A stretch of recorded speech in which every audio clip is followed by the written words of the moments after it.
Hi everybody, hope everybody's having fun, enjoying being part of the Flower Pro Ultimate Members Club. And in this particular lesson, I'm going to show you a thing we've had a lot of requests about on our regular Flower Pro Facebook group about wiring flowers. So in this lesson, I'm going to sort of talk a bit about ribbons. I'm going to show you the basic fundamentals of putting flowers together.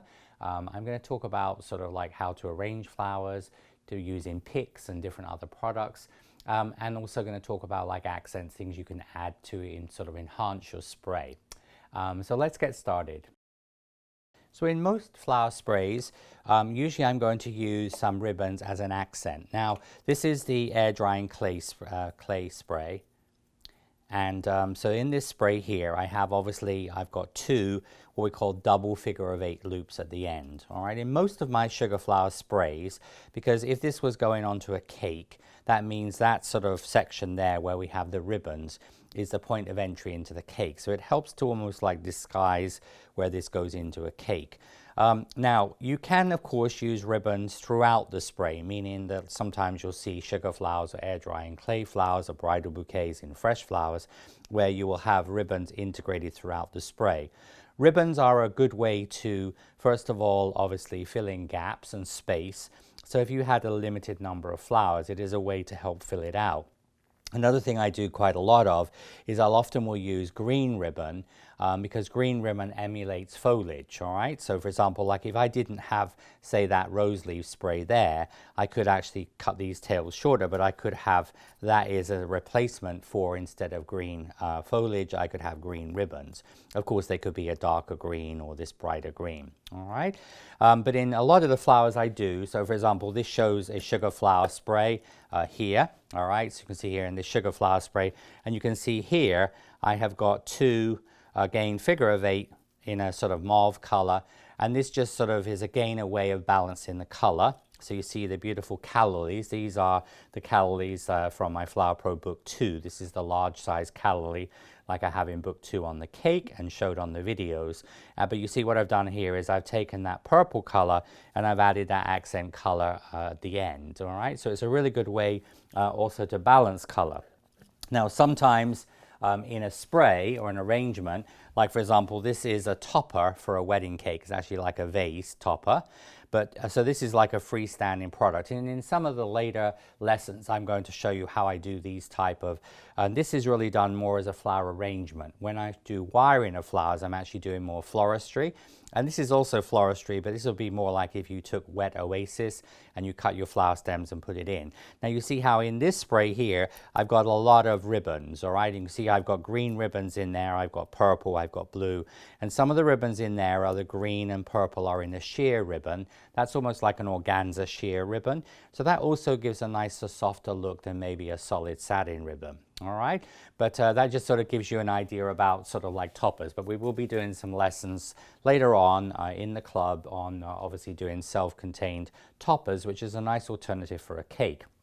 Now, when choosing ribbon, there's lots of types of ribbon. The one used here is actually a grosgrain ribbon. So grosgrain is obviously has got little lines onto it. All right, this is quite a thick type of ribbon. We also have satin ribbon, all right?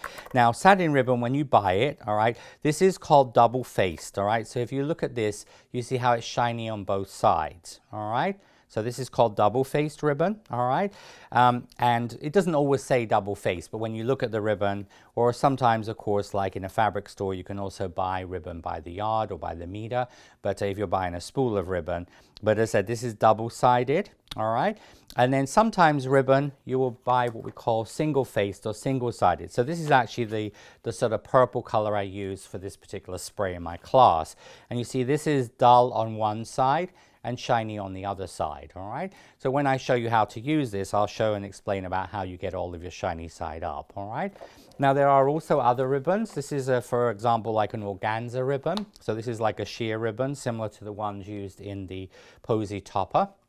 And the important thing to remember is when you choose ribbon, it wants to hold its own weight. That means when you do this with the ribbon, all right, so see when you actually make it into a loop, when you make it into a physical loop, that it actually holds its own weight, meaning it doesn't collapse.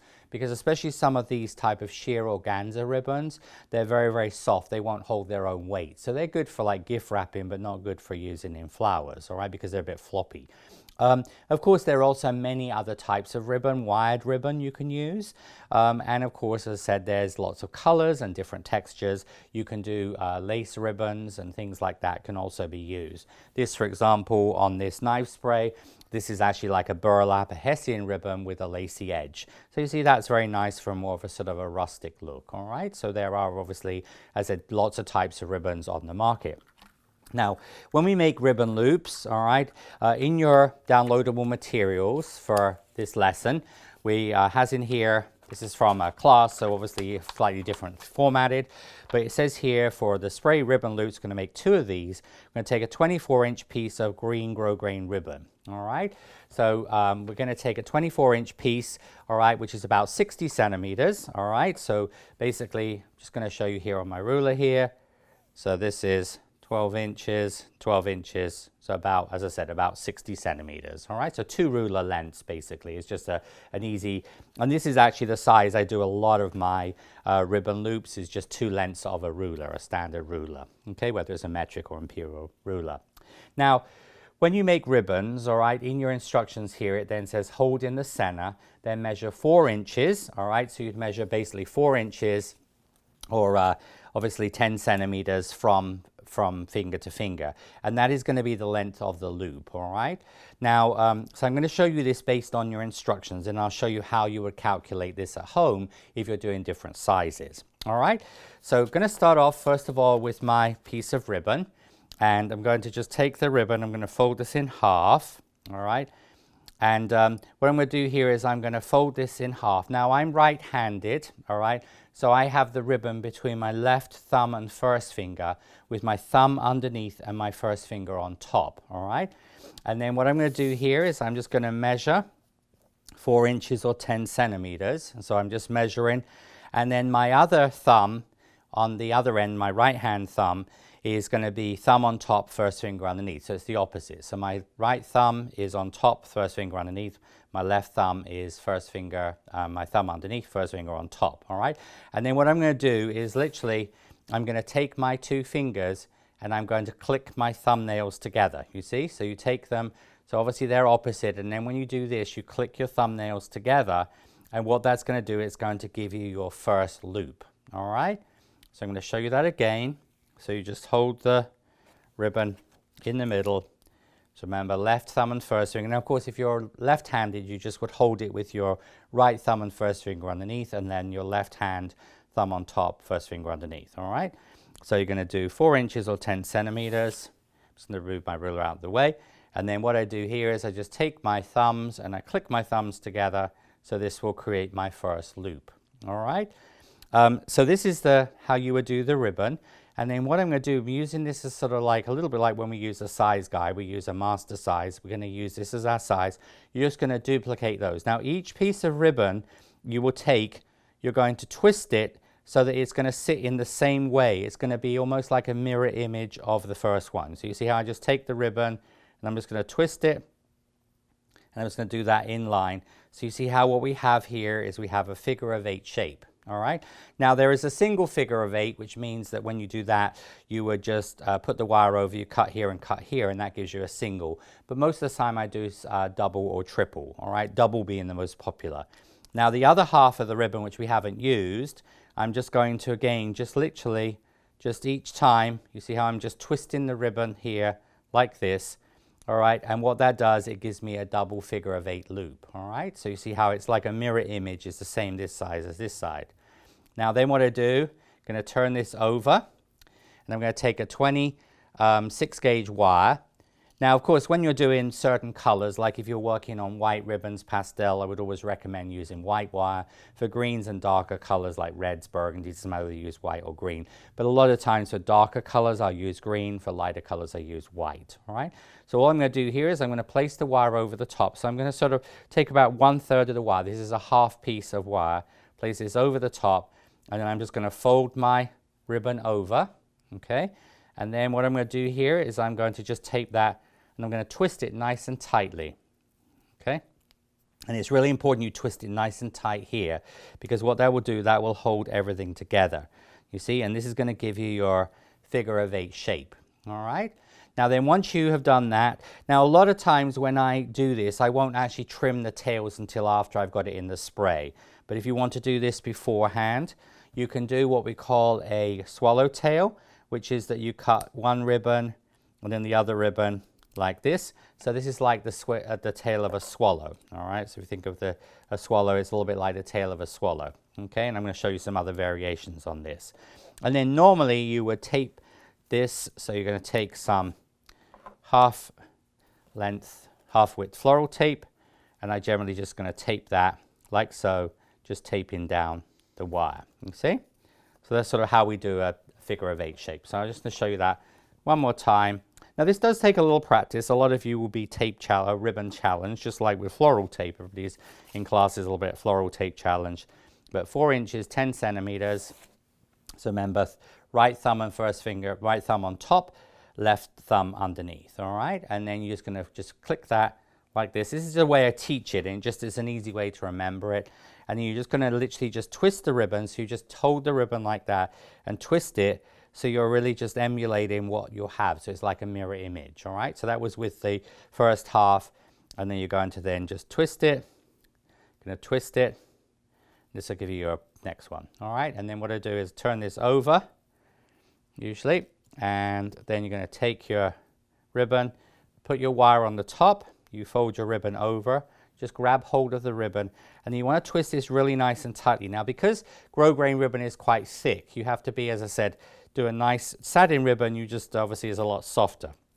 And this will give you your figure of 8 loops here, okay? And again, just going to just trim those. So it's going to do, generally on these ones, I just do a swallowtail. Now, you also have to remember some ribbon frays a little bit, all right? So just as I said, again, just, you know, try the ribbon out, see how it cuts. But, you know, some of the organza and sheer ribbons can fray a little bit, all right? So these would be my loops I would use in my spray, all right? Now, just to show you, if you were doing, using a satin ribbon, this is a single face ribbon, all right? So that means, so this is the shiny one side. So if you were doing the same size, I'm just going to show you this, the same size. So if you were doing, this is a shiny one. So what I do here is I would take my, if you're using a single face, it means it's shiny on one side. You want the shiny side up. So you hold this in the middle. And again, you'll do exactly the same. So I've done this 4 inches or 10 centimeters. So you see the dull side of the ribbon is towards me. And then I would then just repeat that, repeat that, repeat that, like so. You see? And you see that's why when we turn this over, when we turn it over, then you see the shiny side is all on the outside, okay? I'll show you this one with a green ribbon because this is a little bit darker. So you fold this over. You're going to just twist this like so. And again, you see how you'll have your beautiful ribbons. And again, these can be trimmed.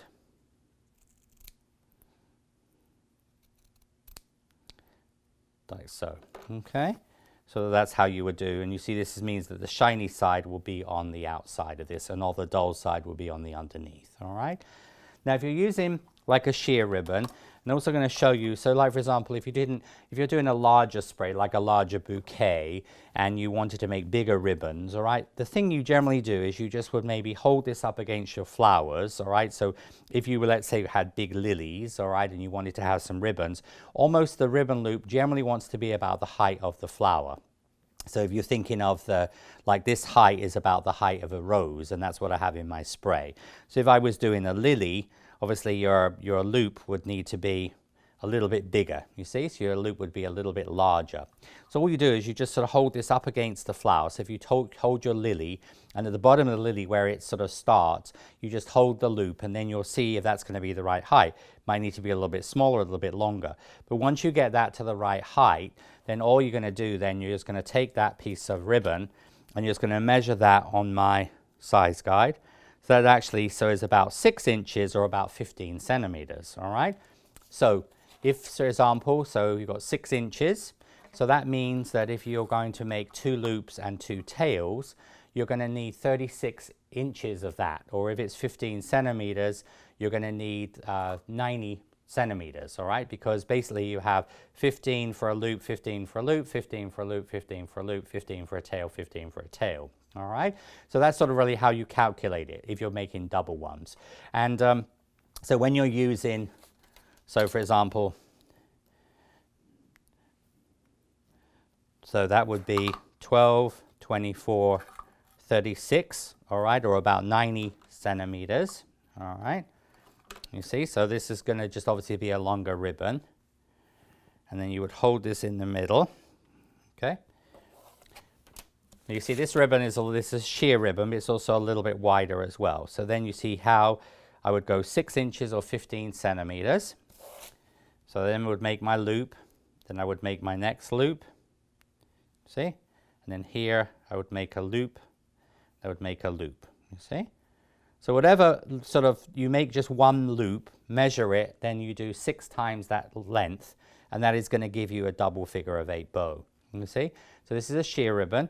Now with sheer ribbon, again, turn this over, and what I generally do is I just sort of almost like ruche this up a little bit, take a wire. Now sometimes I will use a 20, this is still a 26 gauge wire, but if you're using some of the wider ribbons or some of the wider wired ribbons, you would use sometimes a 24. So again, you're going to pull this together, and you're going to then twist this nice and firmly, and this will give you your, as I said, your organza ribbon. Now you can also do what we call a French cut. Now a French cut is used a lot in floristry. So what you actually do here is you fold the ribbon like this in half, and then when you cut it, so you cut, so it's coming a little bit tighter here. So when you cut this, you're going to cut like that. So you see when you open that out, you'll get these tails, all right? So just show you that again. So what you do when you do a French cut, you fold it in half at the bottom, and then you're going to cut. Now you're going to cut from the folded, and you're going to cut towards the center at an angle like this. So when you cut that, you see how you'll have these nice tails, all right? And that's what we call a French cut, which is like a sort of a V shape. So that is easy to do on a wider ribbon. It's a little bit fiddly on a small ribbon, and especially like something like this grosgrain, it's quite difficult to fold this in half, okay, because it's really quite thick. So generally I just do a swallowtail or an angled cut on those, all right? So that's a little bit about ribbon. In the next lesson, I'm going to talk to you and show you how I actually put the air drying clay flowers together. So I'm going to show you how we put this together and how we incorporate the ribbons I've just made into this spray. So now we're going to put the spray. This is the air drying clay spray that I have showed obviously the components of and went through your instructions in one of the early lessons. So this is actually goes through the assembly of the spray, all right? Now when I teach this, all right, what my students will do is we'll start off with step photograph number 1. So on a piece of fun foam, or alternatively, which is obviously a thin foam, you could also use just like a towel, dry flannel, just lay your flowers out. Now, of course, it's not so much of an issue with air drying clay because air drying clay is very durable. But when we're doing sugar flowers, generally you want to just lay them out on something so they're just going to have a soft cushion to sit on. So we have the first 4 components. So here we have the obviously the fern. So I've got the fern number 1. I'm right-handed, so I'm working left to right. If you're left-handed, work from right to left. Then we have the rosebud. All right, so this is a tight bud. We have a stephanotis, and then we have also the small rose leaf spray. This is the 3 small rose leaves. All right. Remember, when you work from the air drying clay lesson, you have how many components you need to create this actual spray. All right. Also, in one of the future lessons, when I talk about pricing, I will actually go through a pricing structure of explaining about cost analysis, breaking down the cost of how much air drying clay I've used, and also how I price each of the individual flowers in this spray, giving you a final price you would sell to a client or customer. All right. So anyway, so we have here the ferns, the rose, stephanotis, and the small leaves. Now, when you are doing flowers, of course, if you're following my photographs, this is obviously how I generally teach. It's easy for my students to work because when they're looking at the fern, when you place your rose bud to here, you can see that the rose bud is sitting about in the middle of that sort of that main tip of the fern. Now, when we do a sugar flower spray, as your flowers go into the spray, you'll see from the side, they're almost going to be a little bit like a slope, all right? Generally speaking, you're never going to put anything in just completely straight, all right? What you normally do is most things I just use literally like the width of my thumb. Now, of course, everybody's thumbs and fingers vary a little bit, but about sort of the width of your thumb, all right, which is about 3/4 of an inch, about 2 centimeters. And I'm just going to literally just bend that up slightly. I don't usually use pliers on something like a rose because it's a little bit severe. But you see from the side, you have just that gentle, just that almost like slight curve, all right? And so then what we will do is we'll take this. Now the nice thing about this, nothing is set in stone. And so you generally just move things around, all right? So you can sort of see that when I'm looking straight down on there, that is about the center of that main tip of the fern. So this is a really good project to start off with. Nice thing about the air drying clay, the air drying clay is very lightweight. It's a little bit like if you were putting silk flowers together, so it makes it very easy to do. All right, at the intersection where those two naturally meet, I will take some half-width floral tape. Now, generally I'm using half-width floral tape, all right, for putting flowers together like this, but of course this could also be a moss green, it could be, and sometimes you might have a client, especially those of you working in sugar, you might have a client who wants everything white. So that means that, for example, the stems and all of the flowers will be white. I prefer green because it's more natural, and especially with air drying clay, I would always recommend green, all right? But you see from the side, you can see how it's this almost like a sort of a slope shape, all right? So that's good, and you literally just go around a couple of times each time. So now we're going to put in our Stephanotis, and our rose leaves are going to go Stephanotis to the right, rose leaves to the left. Now here, I'm going to take this and I'm going to come down with my size guide about 3/4 of an inch. So it's actually about the thickness of my width of my thumb, but just about 3/4 of an inch or about 2 centimeters. Now just bend this out at an angle, all right? And then I will do the same on my rose leaf here, okay? So you see how one is going to the right and one is going to the left. And then we're going to just pop that into position. Now, the Stephanotis, as you can see, is going to sit, so the tip of the Stephanotis is about half to about where the tip of the calyx is, all right? So a little bit below from where the tip of the calyx is, about here. So that means what I need to do is I need to just hold that with my thumb, and I'm just going to come down a couple more times with my tape so that you put this in. Now, air drying clay is very lightweight, so it's very easy to work with. And as I said, this is where it's good. If you haven't put flowers together, the air drying clay is wonderful because it is very lightweight. It's very easy to work with, all right? Sugar is a little heavier, especially when you get into a large bouquet. And then I'm going to put in my rose leaves. So you see how my rose leaves are going to sort of sit into here, really at the same point. But you see how, so the rose leaves and the Stephanotis will go into here. Again, just going to go around a couple of times, all right? So those are my first 4 components, all right? So that's going to be like based on photograph number 1. And, you know, you can just sort of like have that beside you. So you see when I teach, this is sort of how my students, when I teach this class, how they actually go through the process of obviously doing each of the steps. So then we're going to move on to step number 2. So then we're just going to then add in the baby's breath, the Stephanotis, the Gypsophilia, all right? We're just going to put in here. When I teach this in my class, I just do 1 spray of baby's breath. In the main photograph here, you can see I've actually got like 3 sprays of baby's breath. So, you know, of course, when I teach this as a class, it's a 1-day class, so my students have a limited amount of time. At home, you could, of course, make 3 sprays of the baby's breath, okay? So then the baby's breath, the Gypsophilia, is going to go in, and that's going to sit in. So again, I'm just going to take your pliers. Literally, I've just got 1 of each size bud, 1 of each size flower, and you see how that's going to sort of sit into there. And the baby's breath has a wonderful way of softening the whole effect of a spray. Just bringing in a spray from over here, you can see here, again, like on this red rose spray. But you see how this beautiful spray here, I've obviously got the sort of the baby's breath. So just like when you buy fresh roses, having obviously those flowers with your foliage, and your baby's breath really softens the whole thing. So we're going to put the baby's breath in. Now then we're going to move on to photograph number 3, which is going to be the calla lily. All right, so you have your calla lily, and then we'll have our rose. All right, but you can see also as we're going down, we've now sort of created also width as well. So think of it almost like a sort of a slice of pie. So as you come down, the pie becomes wider on a real piece of pie or pizza.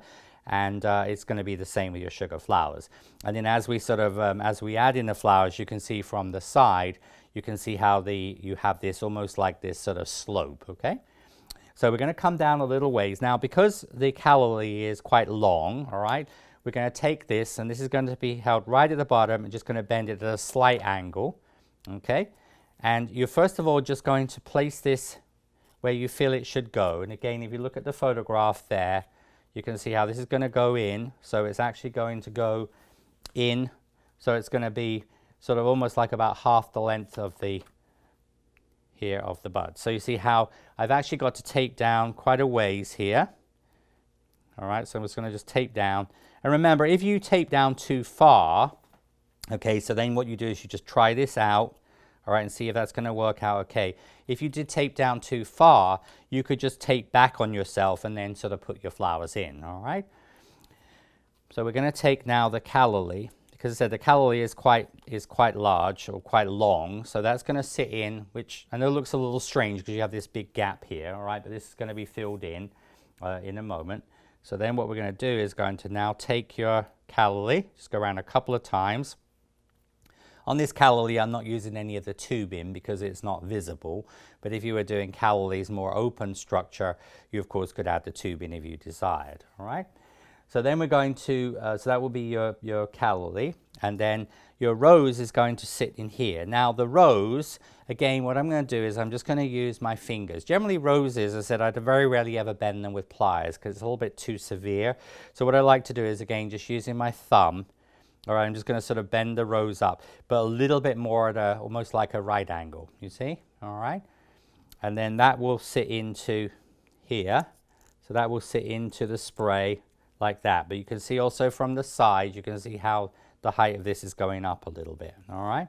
So just make sure it looks okay, all right? So it looks okay in the spray.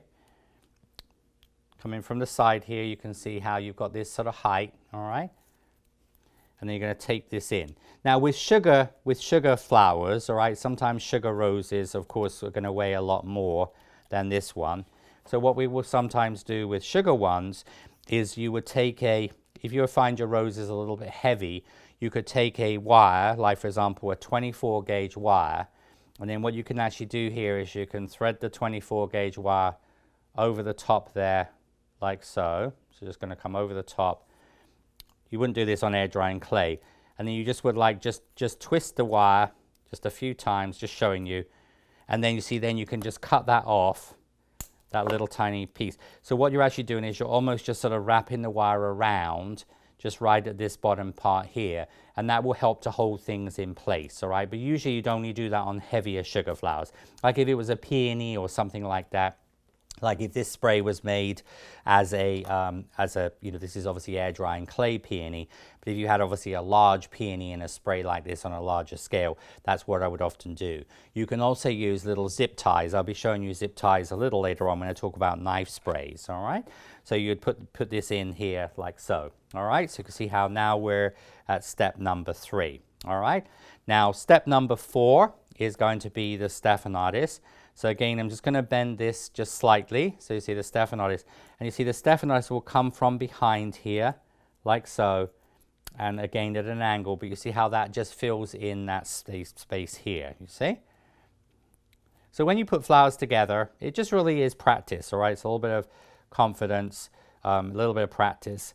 I was fortunate when I grew up in Essex. I used to work in a flower shop, and I helped in a flower shop on Friday afternoons and Saturdays, and that really helped me a lot because working with fresh flowers gave me a lot of confidence working with sugar flowers, all right? But it really is just a question of practice. The more you do of this, the easier it will become. But remember, if something doesn't look right, you can easily take it out. So you don't usually want to start taping until you've looked at it, all right, looked at it from all different directions. Now, the other thing is to consider is the flowers being viewed from the top? Are they coming down the cake? Are they going up the cake? That sometimes will be a difference in when you assemble them, sometimes how you put things together, all right? So we're going to put in the stephanotis, and then we're going to then put in the last couple of components. So we're going to put in the hydrangeas, are going to sit in the side.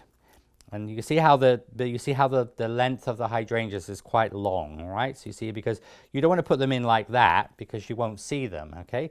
So you want to bring those up. So you see, you're thinking of the sort of the height of your rose as your guide, you see? So you can see from the side there, the hydrangea is going to be quite long. Just going to pop these in. Just going to pop these around. So we're going to go around with your hydrangeas. Of course, you can just move things out with your tweezers or with your fingers. And just remember, you know, the air drying clay, because it's very lightweight. If you're working with a sugar spray, so if I was putting together, you know, this like spray like this, all right, or if I was putting together the large spray I showed you over here, you know, this is quite heavy. When my students put this together, they'll, a lot of times, you know, is they get sometimes cramp in the hand. So it's always a good idea to have, for example, like a pillow or some thick foam. You can just lay the flowers down, because if you suddenly get cramp, you obviously don't want to obviously have drama or drop in your flowers. But anyway, so when you get to this stage, we then do what we call the return. Now the return is what is returning back on itself, all right? If you look here in this spray, all right, you see how the ferns are the return. So like if this was a bridal bouquet a bride was carrying, you see the return is the pieces that are coming back on themselves. So you see they're going in the opposite direction, all right?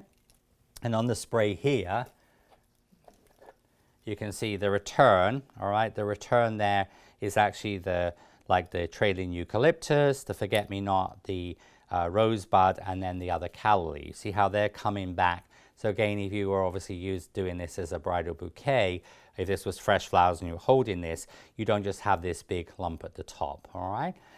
And this is what we call, as I said, a return. And the return is what we use for to give you your sort of spray. But it also means when this, especially again if you're putting this onto a cake, because obviously some of you work in air drying clay and craft, some of you work in sugar. So if this was sugar flowers or air drying clay flowers, these can totally go onto a cake. As I said, you would generally, you don't want to just have this area where you see all the wires, all right? So again, what I'm going to do here, so I'm just going to take this. It's going to be a little bit longer, so I'm actually about 2.5 centimeters, about an inch. So pretty much most of these things you have about, most of them are about 3/4 of an inch or about 2 centimeters. And you see how the rose leaves will then sit in the, and you see how the rose leaves now come back on themselves. But you see from the side there, all right, you can see here how you have this sort of beautiful spray.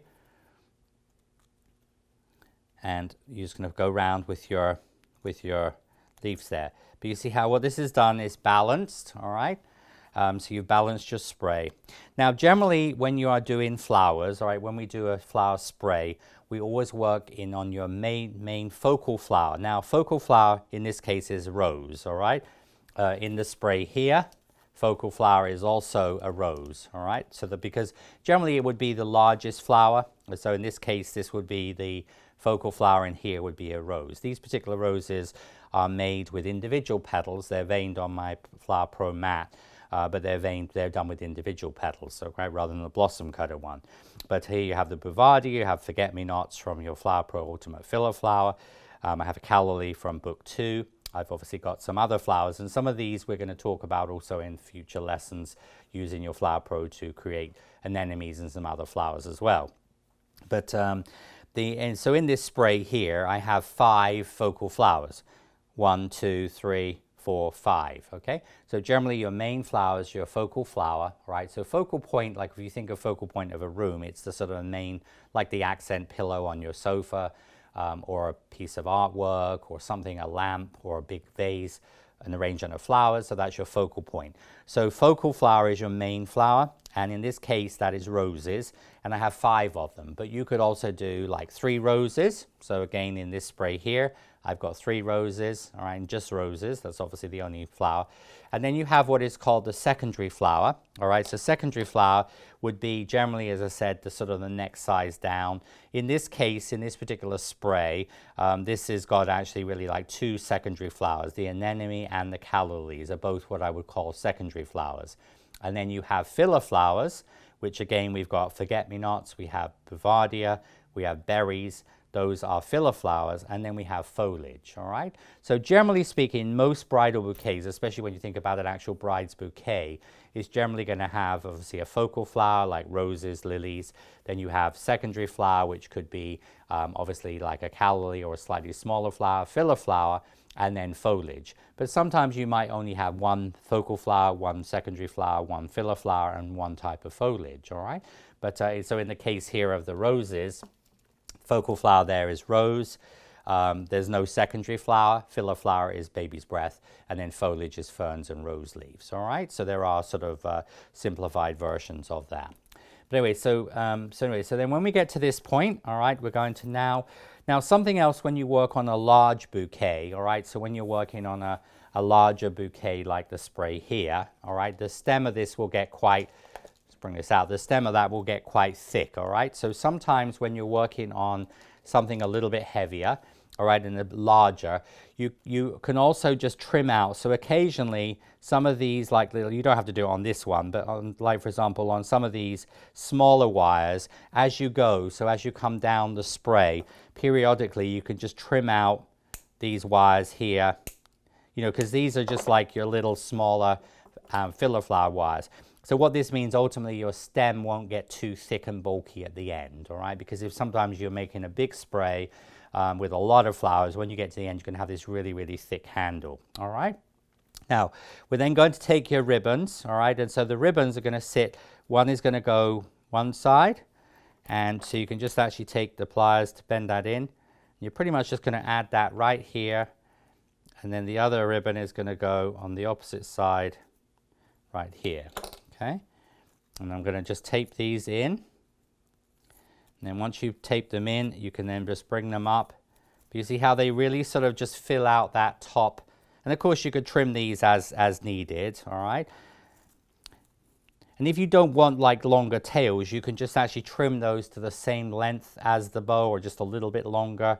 You know, sometimes, like for example, you see here on like this red rose, this looks really beautiful if you have this like on a cake, and then you see how you've got, you imagine if this was for a 40th wedding anniversary, and you have these lovely red ribbons just like hanging on the cake, or if this was going to be done in air drying clay on a frame, or it's just sort of sometimes the ribbons I sometimes want hanging down the cake or in arrangement, or if you're putting them into a vase, you know, you want the ribbons hanging down. So that really is just personal choice.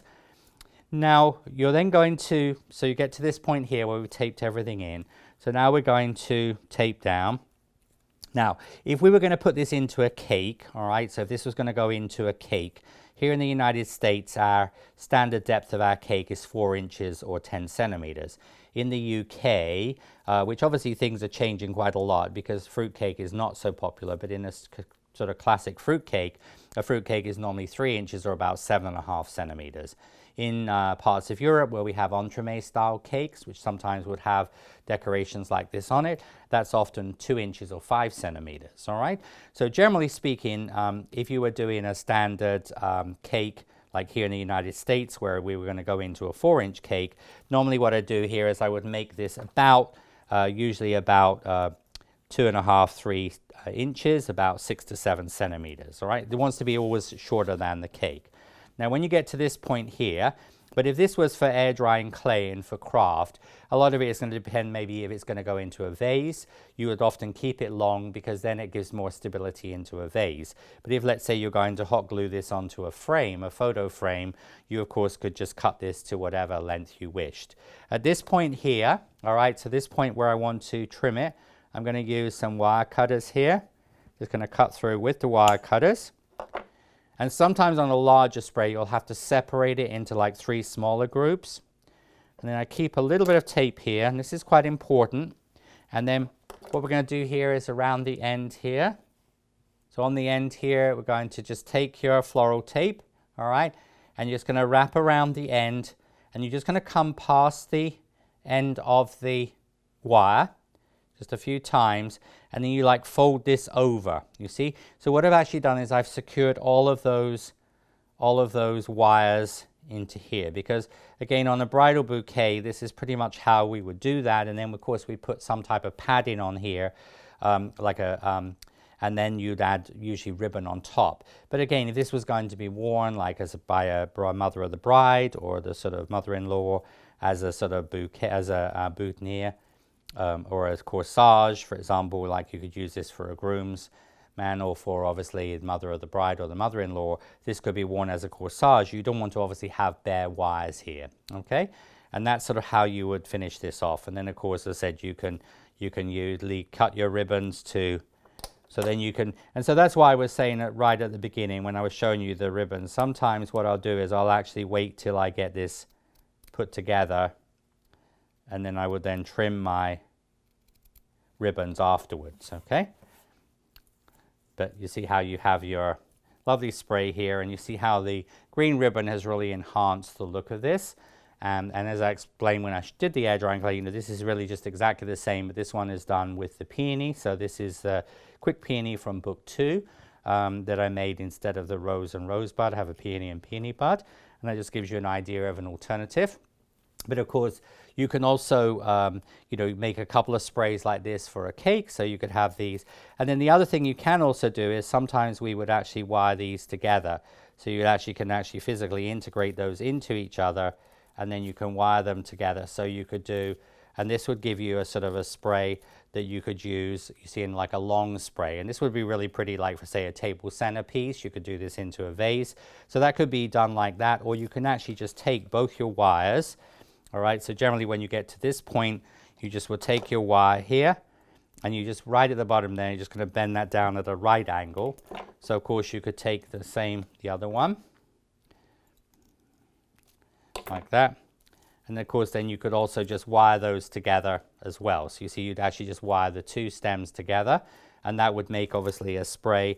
And as I said, this would be really pretty for a sort of like, as I said, for the bottom of a picture frame, or you could use this obviously in a vase, all right? And sort of, so that is how we would put the air drying clay flowers together. So remember, in your lesson on making air drying clay flowers in the directions, it has the number of components used for this spray. And in this lesson, we're obviously putting those components together. It has the ribbon lengths and obviously how you put this together. In the next segment, I'm going to talk to you a little bit about how to calculate number of flowers, making them in air drying clay or in sugar. So I'll be right back. In creating sugar flower sprays and air drying clay flower sprays, I will often use to practice, but also to calculate how many I need to make in sugar or in air drying clay, silk or fabric flowers. Now, so what we're looking for is we're looking for buying flowers that are going to be a comparable size to our sugar ones. For example, this is a sugar, obviously large size rose. So this is made with Flower Pro, the large size rose cone, and the 110 millimeter, which is the largest blossom. And you see this is a silk rose that is about exactly the same size. So you don't necessarily have, doesn't matter what color they are. And also quality wise, I mean, like these are actually just from like the dollar or pound store. They don't have to be real pretty, but you see that is approximately the same size as my lily. This is obviously my orange lily, the medium size, the smaller size lily from my Flower Pro lily mold. But you see that is about a comparable size flower. All right. So it's just a question of looking out, and then when you see flowers that you know are going to be about the right size as your sugar ones, then you can just obviously buy those. A lot of times you get these on discount clearance at the end of the season and things, and obviously you can use these. So I have a huge box with lots and lots of silk flowers in. And when you buy silk flowers, a lot of times they'll have, these are just the original stems they came on, and these are about comparable to about a 20 gauge wire, so these are fine. But see, this rose obviously has a very natural stem, like obviously it's thick, it's too thick to put together. So a lot of times when you're making flowers with silk flowers, when you're practicing, you just will pull this off. You see, so I'm just going to just pull this off of the, here we are. And you see how what that's done, most of the time you're going to have a little piece of plastic with a little hollow there. And then you take a 20 gauge wire, because this is obviously, if you're making this rose, you put it on a 20 or an 18 gauge. So an 18 or 20 gauge wire, and just going to squash this.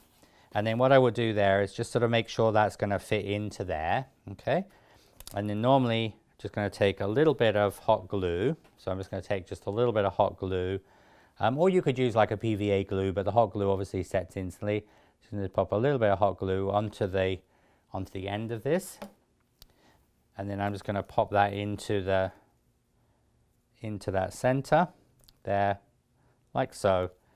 So if you needed to just sort of stick the calyx back, if your calyx opens up, you could just stick the calyx back onto here. So you see, I'm just going to stick the calyx back on there. And of course, if necessary, you could even trim these as needed, all right? And of course, you can tape these. So literally, you'd have a box. So this means when you're working with a client, all right? So when you have a client, and for example, they tell you they want to, they're going to have say a 6-inch, like 15 centimeter top tier of the cake, and they want you to do a topper for that cake, all right? That means you can just get out your silk flowers based on obviously what they're interested in, where it might be lilies and roses, all right? So I'm just going to show you here the concept. So for example, here I've got my lilies, all right? So what this means, you could take your lily flowers, maybe put like a rosebud could go in the middle here, like so. You could then just put this together. And of course, you can just start taping this. This is also a good way to give a conceptual idea to a customer of like what the cake would look like, you see? So you could just sort of put the lilies in here. And then I have here, these are some sort of like marigold type of flowers, but these would be about comparable to the small sunflower. You see, so a lot of times when we're doing a, for example, like a round cake, like what we call a posy, or as I said, sometimes called a nosegay in Victorian times. Nosegays were actually really a form before obviously tweeting and emailing and texting friends. It was like obviously like a decoded love letter. So there are books you can buy, and on the internet you can find called The Language of Flowers, because each flower has a significance. And so when your sweetheart or admirer would send you flowers, it would be almost like an encoded message. But you see how you're working, so you see how I'm working, and here again in odd numbers. So I have one central rosebud, but then you see how I've got the 3 lilies and the three orange like marigold type of flowers. Now when we're wiring leaves, again, the way we normally do this is you just would like cut the stem of the leaf. And here you just would take so this would be pretty much like when we do floristry, when we wire in rose leaves. This is basically how you do it. And you just make a loop through the wire here, all right? So this wire, and you just catch that through the top. So you see how it goes above the top of the top leaves. And then you're just going to just tape this around. And you see how then that would actually, so the loop just goes through that top piece. And again, you just would take that. So, and again, this is about the approximate size. It's not the exact same shape as the Flower Pro ones, but it doesn't really matter.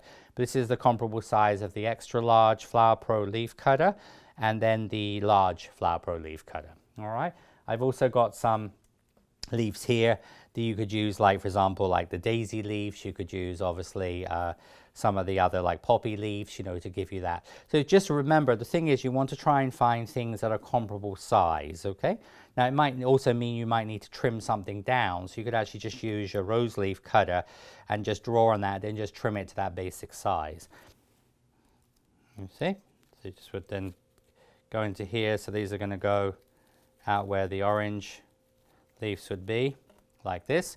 And then you see then I could go, for example, in here. Of course, you could add ribbons to this as well, you see? So then what you would do is you could just take this. So let's say this would be really pretty for the fall, for the autumn time in these colors. And then you would just take this. And then, of course, you could use a cake board, or you could use a cake dummy, or you could just use as I said, ruler, all right? Just to sort of see how that would fit. So this is just 6-inch cake, you see, so that's basically would be the size. So this would be a perfect size topper to go on top of a wedding cake, all right? Then you see what you then do is, because you've now already had a little experience putting it together, but you now take this apart and you count the components, because you might have filler flowers in there and other things. So you take this apart, and then you'd actually then count, like, so in this case we have 1 tight rosebud, we have 3 small lilies, we have 3 small sunflowers. We have, obviously you'd need to make 3 extra large rose leaves, 6 large rose leaves, and then 3 poppy leaves, you see? So what this means, when you are then really giving the quote to the customer, you can then actually tell them, well, this is what we're going to use. You could do a quick screenshot of this just to give them the idea of what it would look like. Explain these are in silk flowers, but this will obviously be made in air drying clay or sugar. And so then the customer will have a little idea about what this is going to look like. And it's a really, really good way to practice, but also to calculate exactly how many flowers you're doing. Because a lot of times when we make sugar flowers, you'll sometimes think, oh, well, that will be enough, say like 6 roses for a topper for a cake. And then when you actually start putting it together, sometimes a few hours before the wedding, you'll realize you should have made 9 or 12 roses, all right? So this is a good way, because as long as these are the same size as you make in sugar, in theory, you're just duplicating what you have in silk or fabric flowers into sugar or air drying clay. So that's a really good tip for you. So just keep a lookout for fabric silk flowers, same sort of size as you make your air drying clay or your sugar ones would be, and use those as your guide, and just keep them. Remember, it doesn't matter what the color combination looks like. It could be a hideous color combination. Really what we're doing here is just using these for calculation of size and number of components you will make. So when I come back, I'm going to talk about some other different accents we can use for weddings, like knife sprays, etc. For weddings, I like to make little, what I call knife sprays. So what I would do is, when you're making your flowers, you just would make a few additional flowers. So like, for example, if you think about the wedding spray I have here on the front of book 1, obviously you've got like roses, Stephanos, baby's breath. So I've just got here a little tight bud, a little mid-sized rose, and a Stephanotis, a little fern. So it's really almost just like some odd. So just make a few little odd flowers in the same range that you have here. You could also do, like, this is one with a little small rose, some ferns, and then obviously hydrangeas, all right? So that would, if you're a wedding cake, add white roses, hydrangeas, and ferns on. So whatever you've got there, it's just a way of balancing color, because a lot of times on a wedding cake, so let's say, for example, this was on a wedding cake, this red rose spray. So white rolled fondant wedding cake, you have this beautiful spray of red roses cascading down from the top of the cake. And then it's on, say, a white tablecloth on the board. The only thing you're going to see is going to be the red roses. So if you take, for example, just a rosebud, a couple of leaves, a little ferns, some baby's breath, and make those in addition, what you can then do is you could then actually wire those onto the cake knife or the cake server. Now, traditionally in a lot of countries, we use a wedding cake knife like this. In England, when we're cutting a fruit cake, this is a serrated knife. But in some countries, like here in the United States, we also use a server, which is a little bit almost like a pie server, because our cake is a soft sponge cake. So whatever you're using, whether it's a cake knife or a cake server, you can do this. But this also looks really nice in the photographs with the bride and groom, with obviously when they have a photograph of holding the knife, because you have obviously the flowers that match the cake. Now, there are a couple of ways to attach these. So this is just a little spray like this.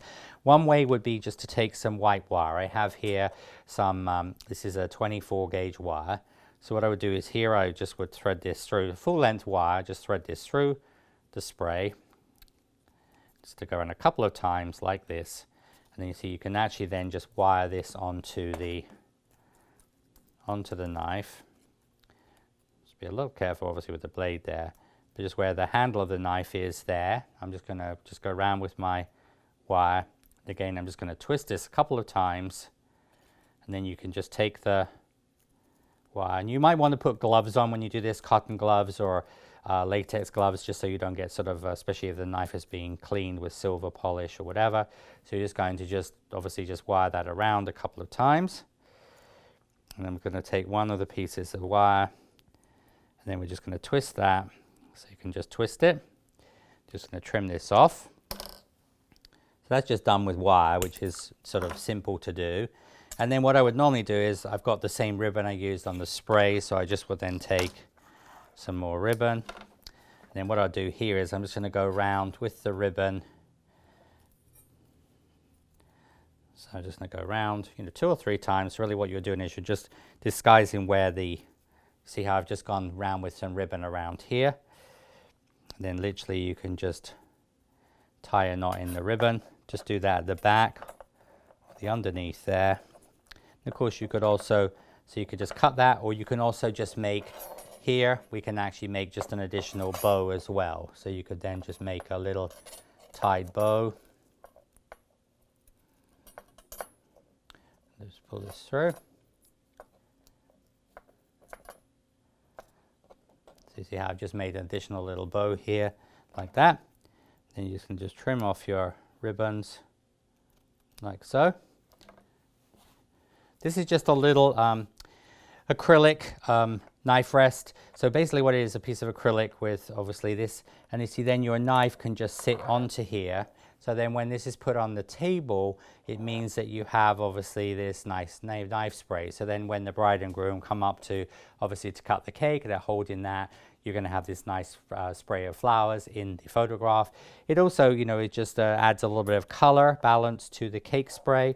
And this is something that I normally just, you know, do as part of the wedding service. You know, part of the service I'm offering to the client. I usually just make a little spray. And then normally I would ask the client, you know, do they have a cake knife? Or if not, these, this is obviously a silver one, but you can buy very, very inexpensive ones online with like a pearl handle. They're only about, you know, $5 US, about £4, very inexpensive. So if the client didn't have a knife, you could just basically provide that for them. Just give them the knife with a little spray of flowers on. Another way you can put the knife on is using zip ties. Now zip ties are also a good way. When I showed on the wiring of the spray, if you're putting heavy flowers together, when you're doing a bouquet and you find that you get to a point where you need some stability, you just literally put the zip tie through the flowers and you just can pull that, and you can get just white clear or clear zip ties. You pull that, just trim it off, and that's going to sort of hold the flowers together. That's also good on a posy. If you have a large posy where the flowers are flopping a little bit, you can put that through the posy, pull it nice and tight, and it will hold everything together. But a zip tie works well here. So here I have a little bit more of a rustic look. So this spray, knife spray, is obviously here. We have that, so you can just go around with your zip tie. You see, I'm just going to just pull this in to here like this. You see, I'm just going to pull that nice and tight, the zip tie there, so it's really not really noticeable. Just going to trim that off and just sort of rearrange your little flowers here. These are actually, these ones are air drying clay, all right? So obviously I can move these around very, very easily. These ones are sugar ones here, so you can, you know, do sugar or air drying clay. This also, if you do them in air drying clay, even if you're doing sugar flowers on the cake, you can do air drying clay ones to match there. So just going to pop the little block of acrylic there. You could also do like a piece of wood, you know, so you could just use a piece of wood. I've also done for weddings. I did weddings for a friend. She got married at a winery, so I actually used just a wine cork. So what it is, I took a wine cork and I made a little sword with a serrated bread knife into the wine cork and had it this way, and then just put the blade of the knife into a wine cork. So there's lots of sort of fun things you can do.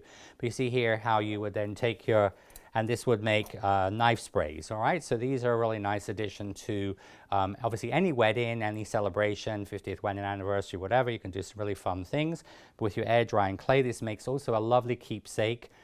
So even if you said you're doing sugar on the cake, you could do air drying clay flowers to match for the knife spray. On some of my craft projects I've done, I've used air drying clay flowers, also hot glued onto the champagne flutes to match.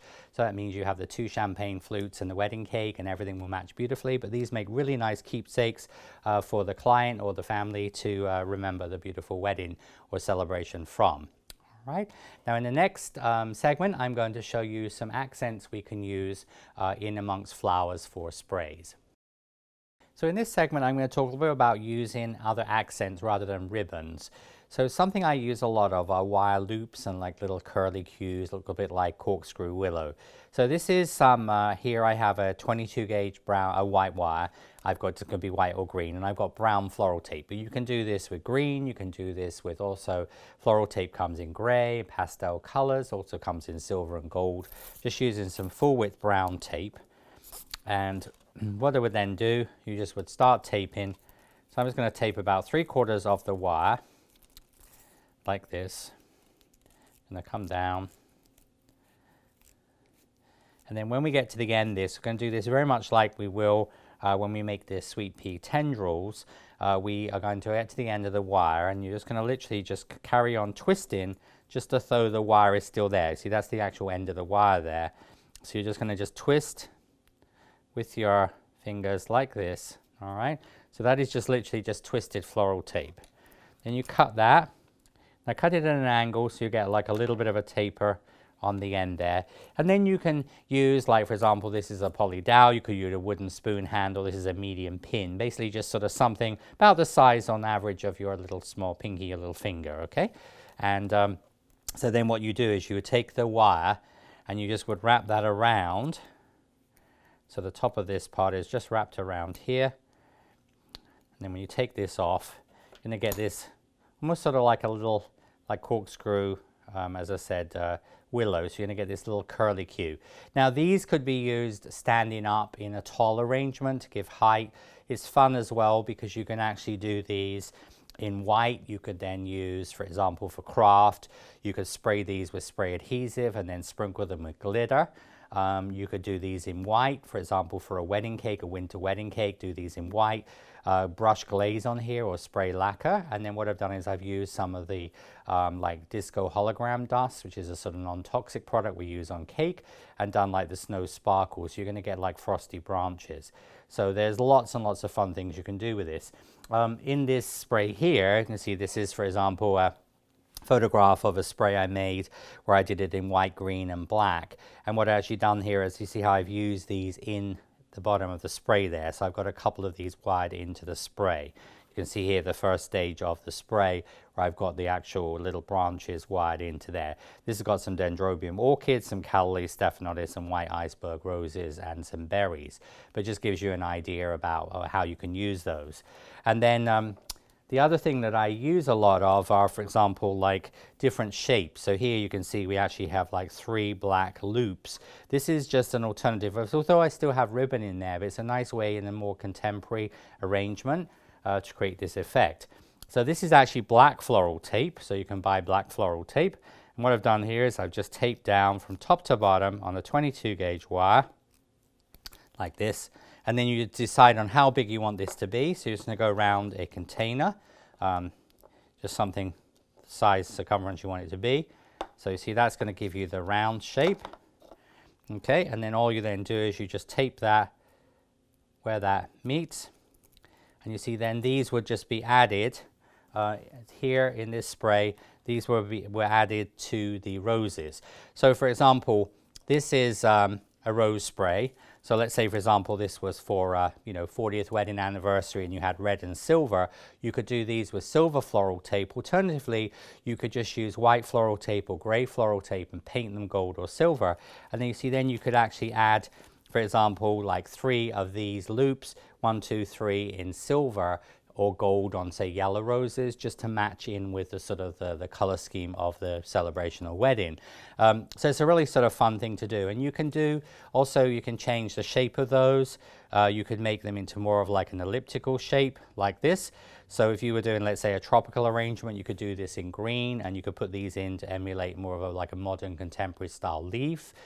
You could make heart shapes with these, so you can actually turn that into a heart shape. So if you're doing, say, for Valentine's Day, you could pinch that in the middle here, but you could actually just mold that into a heart shape. So there's lots of ways of using those in arrangements and in different ways, all right, painting, things like that.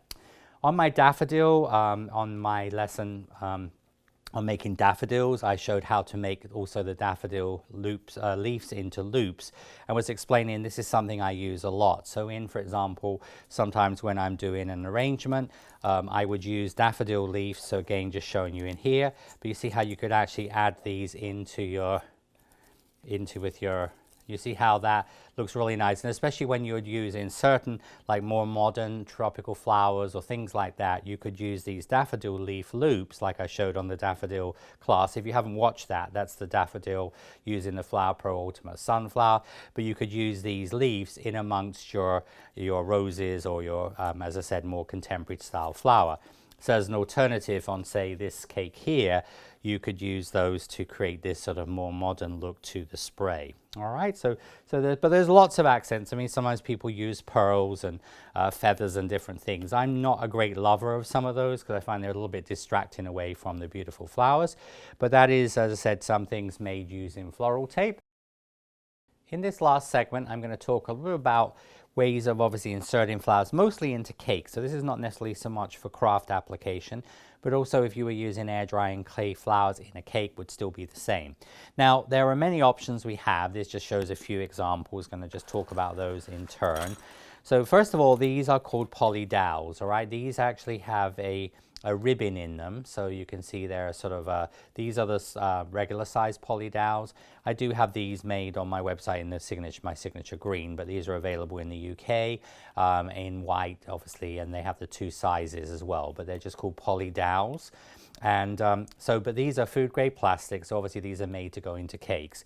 And what's really nice about these, I use these a lot, they're very easy to cut with a pair of scissors.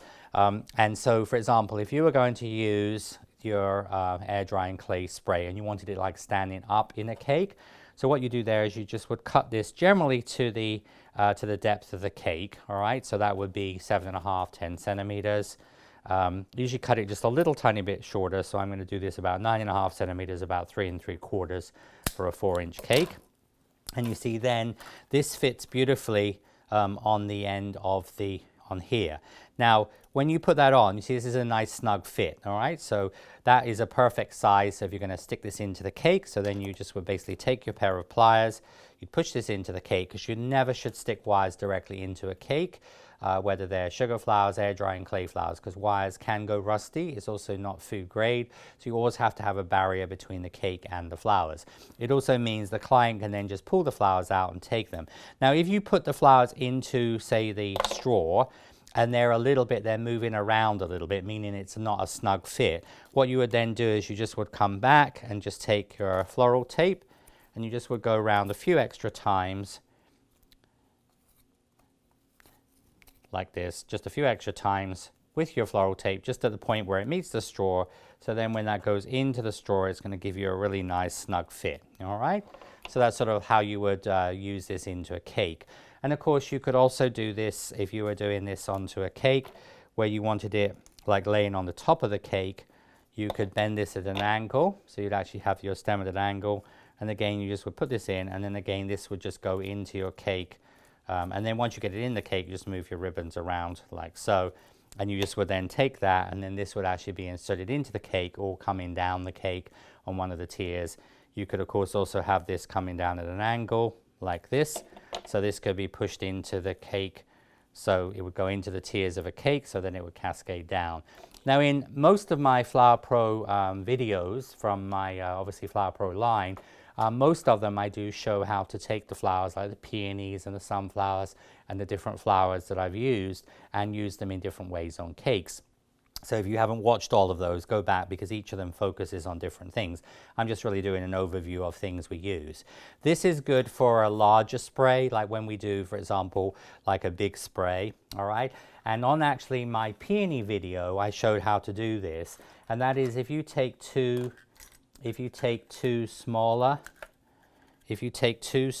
poly dowels, and then you take one of the large poly dowels, and what you actually do here, and I do this a lot, I use this technique a lot on cakes. So see, what you're actually doing there is you're making 4 cavities, all right? So what you do there is you take that, and then I just use a little bit of hot glue just right at the bottom there to secure that, and then just take like a little piece of fondant or gum paste and push onto the bottom. So this is an example of what it will look like. So you're making like a cap on the bottom, and you see then you have actually a sort of a holder. Push this into the cake. You have obviously multiple, you've got 4 cavities there.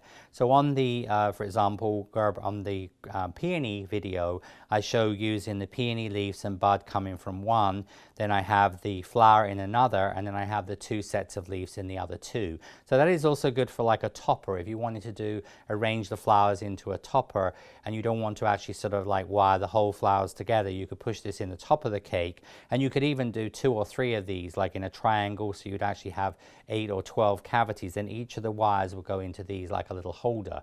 You see? So you just hot glue 2 smaller straws inside. So that's a really good one. But if you watch the peony one, I show how to do that with the classic peony. All right. Now, other things you can also use are straws. These are, for example, bubble tea straws. So like most Asian grocery stores, supermarkets carry these for bubble tea. And these work really well. Again, they're food grade. You can use regular straws. Generally, I wouldn't recommend paper straws. Of course, now a lot of countries are obviously trying to ban straws. So as I said, a lot of countries you can only buy paper straws, but there are also natural products as well, like bamboo straws. I've used as well, but as I said, so these are all food grade, and you can obviously use these depending on the size of your cake. Coffee stirrers and cocktail straws are good for little individual flowers cascading down the cake. There are also companies like, for example, this is a PME UK-based company, something we carry as well. And these are available in the United States, but this is the large, this is the medium, this is the small picks. And again, these are good for as like a posy topper. You could use this. These are good for obviously medium-sized sprays. And the idea is you just would cut the stem to go into those. Cut the stem, and again, if you find it's a little bit loose, you could just go around with your floral tape, or you could even put obviously like a little plug of fondant in there, and so that will hold your flowers into place, and you just push those into your cake. Also, companies like Wilton do these flower picks. These are made for fresh flowers.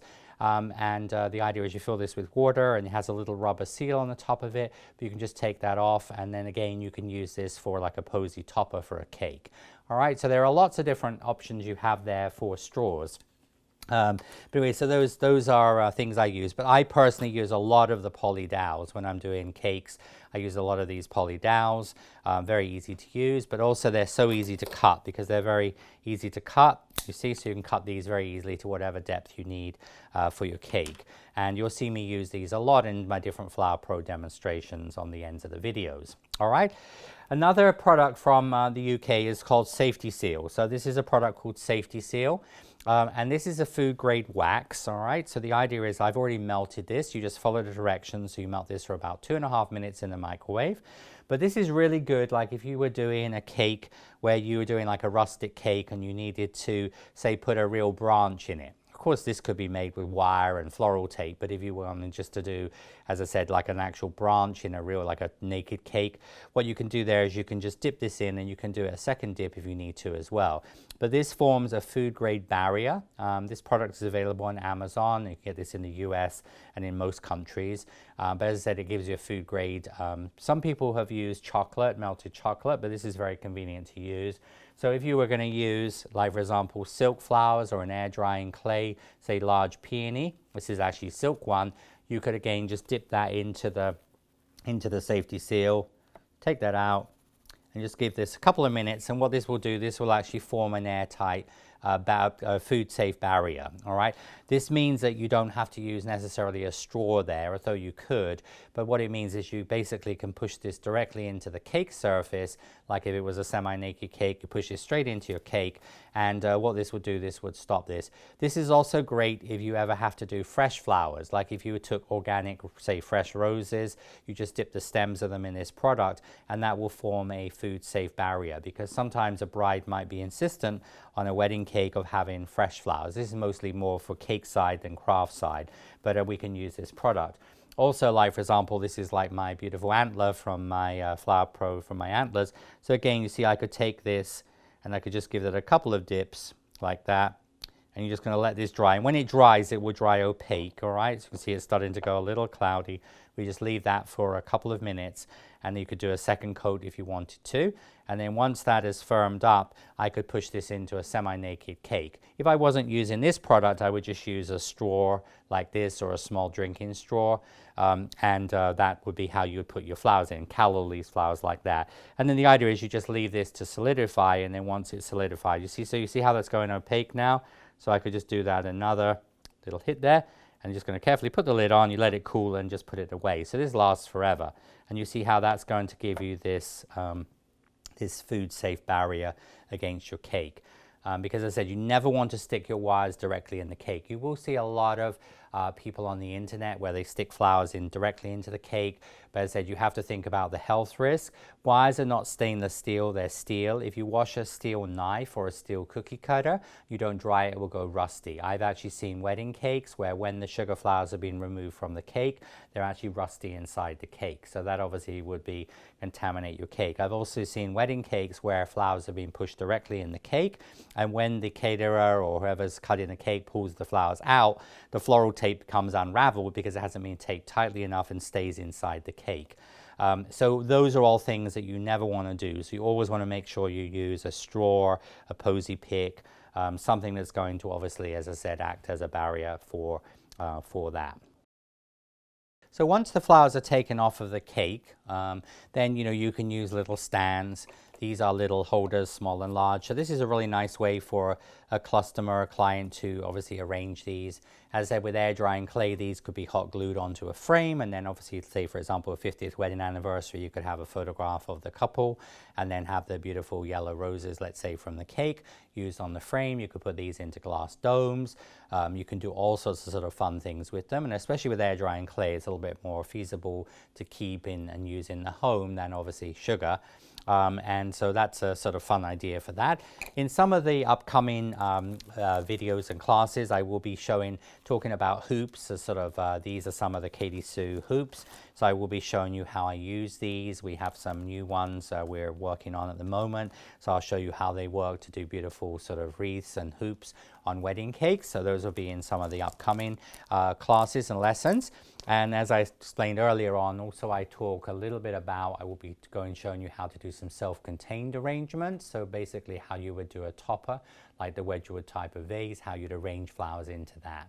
So I hope you've enjoyed this lesson on wiring flower sprays, both sugar and air drying clay. Remember, if you have any questions, don't hesitate to ask. I'd love you to post on the platform. Obviously, flower sprays you're putting together, and hopefully you've got lots of little tips and lots of little bits of information in this video of how to use your sugar flowers. Just remember, it's practice, all right? And nothing's set in stone. When you put the flowers together, if they don't look quite right, just take them apart. Remember also the little tips I shared with you, like working with air drying clay, working with silk flowers first. They're a lot lighter. You can practice with those and then go on to your sugar. So until next time, sweet wishes and see you soon.